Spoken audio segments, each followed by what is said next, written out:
This is the Athlete of the Week, and it's brought to you by Diamond Point and Sauk Center here on Midmnsports. And with us today is a Sauk Center athlete. This is Andrew Bick.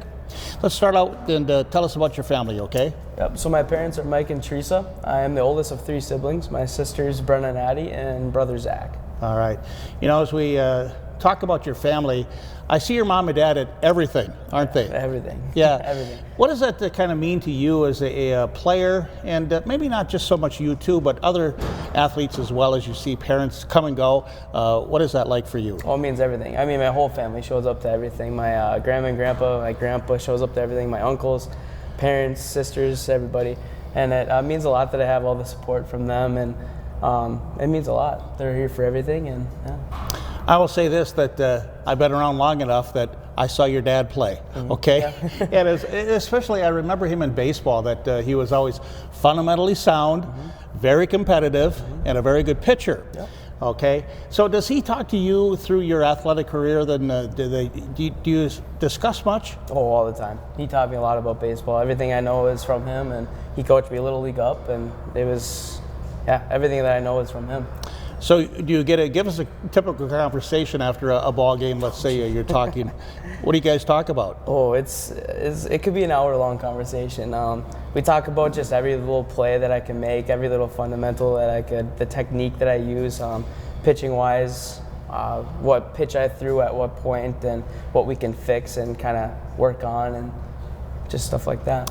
As I talk about being a competitive athlete himself, I'm sure every time you're up, he wants a home run or hopefully don't strike out. But if that does happen, how does he react to that? And do you see that out of other parents as well? Yeah, you know, he's more competitive with it. I can see with other parents, he's probably more competitive, but he understands when you strike out. Everybody strikes out. Everybody makes mistakes.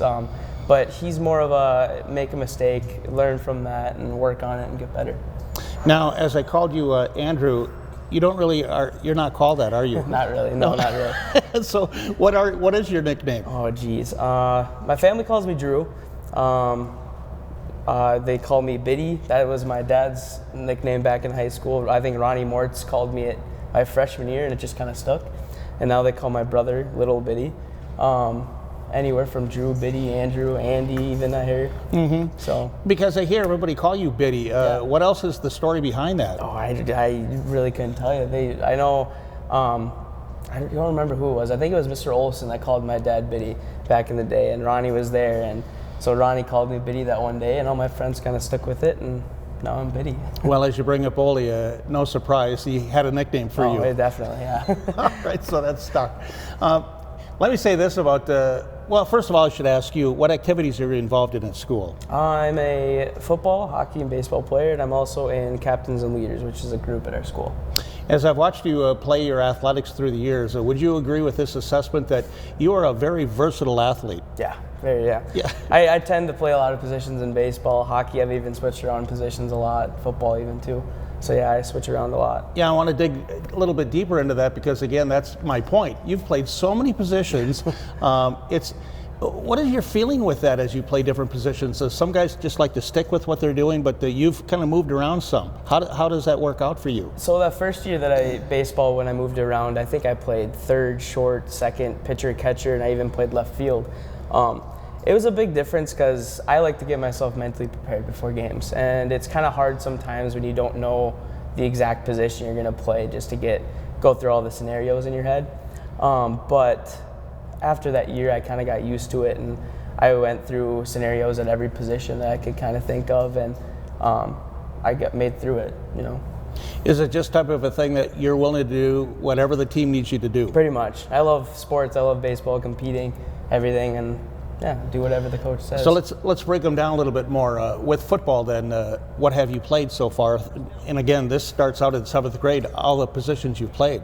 7th grade up, I've always been linebacker. I even played some D-line in 7th grade and in my senior year. I've even played corner. I think offensively I played fullback, running back, and line, tight end even too. So as you were a senior this year, it was more line, right? Yes, yep.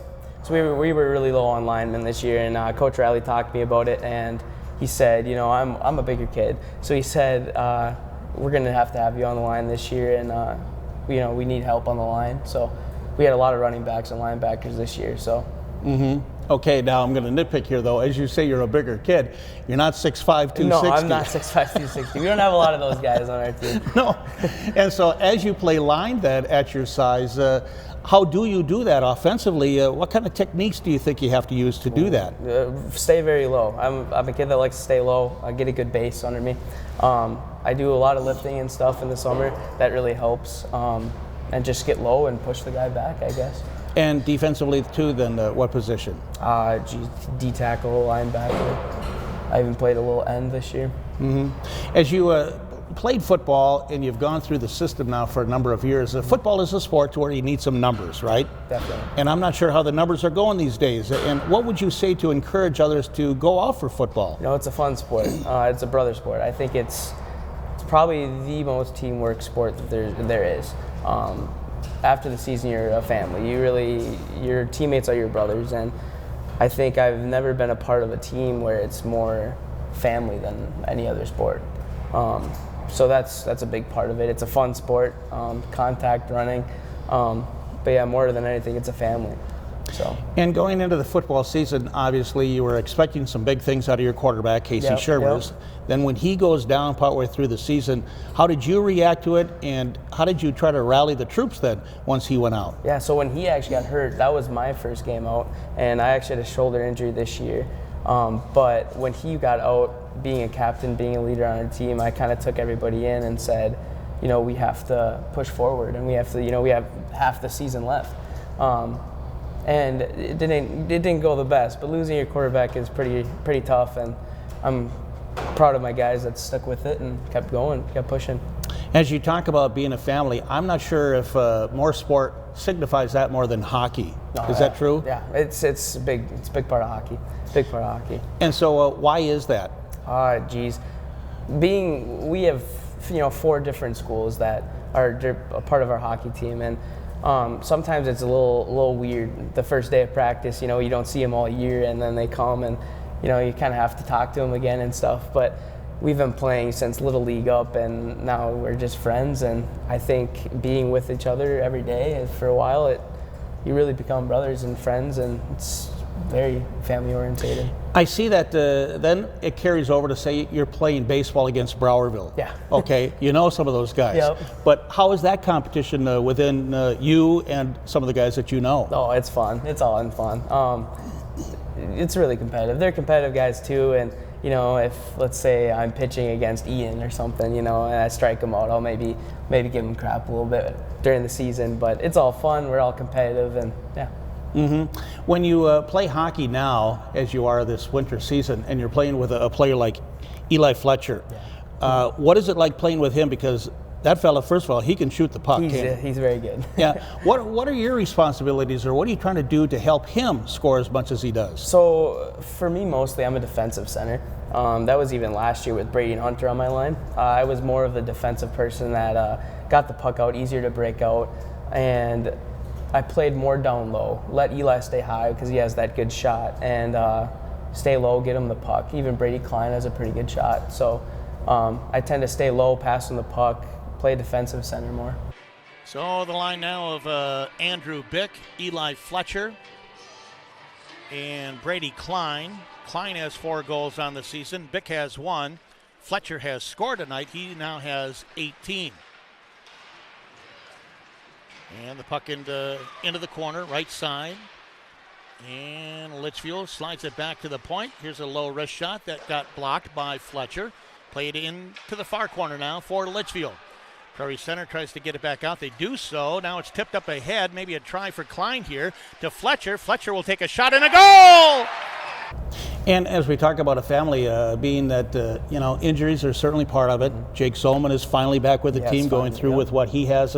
What difference has he made out there? Oh, big. We needed him. After losing Cody Hudson, all those guys, it was big that he came back this year. All right. So now into baseball then. What are you going to be?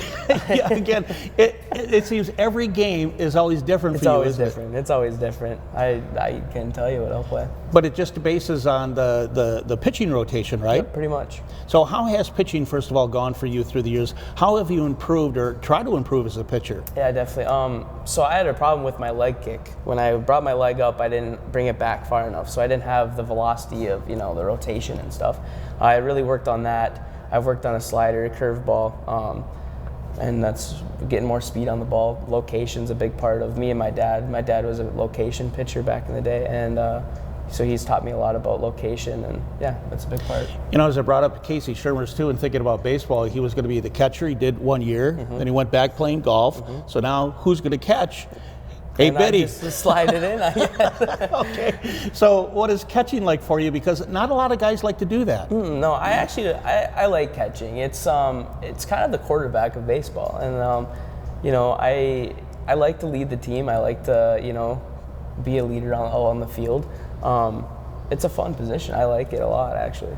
And hitting the ball too. You seem to be a pretty good contact hitter. Again, what do you work on with your hitting? Mostly hitting balls line drives instead of popping up or grounding out. You really want to hit the ball square and hit it hard. If I haven't had a lot of power in my swing, but even hitting a line drive in the gap or something is a big deal if you're going to score somebody. Or, I usually bat 1 or 2, so scoring a lot of guys. Sorensen scored. He got on a ground ball error. Schmeezing with that little bloop down towards left field. Here's a line drive, though, by Bick. Sox Center will lead. 1 run is in. Zollman is going to try to score. Here's the throw home. It's not in time. The throw back to first base. He's safe there. A 2-run single by Andrew Bick. You had mentioned, too, about winning games. Everybody wants to in football and certainly hockey. How has hockey gone in a sense that kind of depends on who you're playing against here, doesn't it? Oh, definitely. Our section's really tough. Cathedral and all those guys are really tough to get out of playoffs. And like even last year, if you think about, we were 18-8. We had the best record of our franchise. And we were still playing a play-in game to get into the playoffs. So we have a tough section. It's a tough section, but we push forward and keep playing. As I think about baseball too, I think Sox Center baseball will be pretty good just based on you've got a good pitching staff. We have a really good pitching staff. Yeah. Right, what is that going to be like? It'll be good. We have a lot of seniors returning. I think all of our starting lineup was either last year juniors or lower. So we have a whole starting rotation coming back, and Jacob's feeling good. It'll be his senior year. He said he's feeling ready for it. I'm ready, and Preston Sorensen is ready, and we got a lot of younger kids that'll come up and fill out the rotation. Well, let me ask you too, outside of athletics with football, hockey, baseball, what else do you occupy your time with? Fishing, hunting. I like to get out on the lake, get on the ice with Grandpa Clarence and all my uncles and all those people, spend time with them. I'm a big hunter. I like to hunt a lot, and yeah, that's about it. Yeah. And again, I think it also points out though too, as this is going way back where maybe you didn't like the neighboring towns or whatever. Yeah. You guys all kind of know each other, don't you? We all know each other. Everybody has a connection nowadays with their phones, and we still definitely have our rivals, but we definitely respect each other, and we're friends, and yeah. All right. Well, so what's in the future for you? Oh, I'm thinking of engineering, actually, and I'm thinking of going to St. Cloud maybe, and trying out engineering. We'll see how that goes. It's a lot of math, so I don't know if I'll. Is that right? Are you pretty good at that? I'm pretty good at math. My dad was pretty good at math. I'm pretty good at math. I try to strive for being good at those things. So as you do that in high school, then do you take some college courses right now? Yes, actually part-time PSEO I am now. So I take online college classes instead of taking electives like VOC or something like that. I'm actually getting more college credits. So I take a lot of college credits. So you threw some letters there. What do those stand for? Oh, PSEO. I don't even post-secondary. Oh. I don't even know the other 2 letters. That's right. It went over my head anyway. Right. Something like that. Well, I wish you luck. Thank you. I know you've got some great support, and so good luck in the future, okay? Thank you. All right. This has been Biddy. Is that okay? Biddy, that's all right. That's all right. All right. Andrew Bick as the Athlete of the Week. It is brought to you by Diamond Point here in Sauk Center on Mid-Minnesota Sports.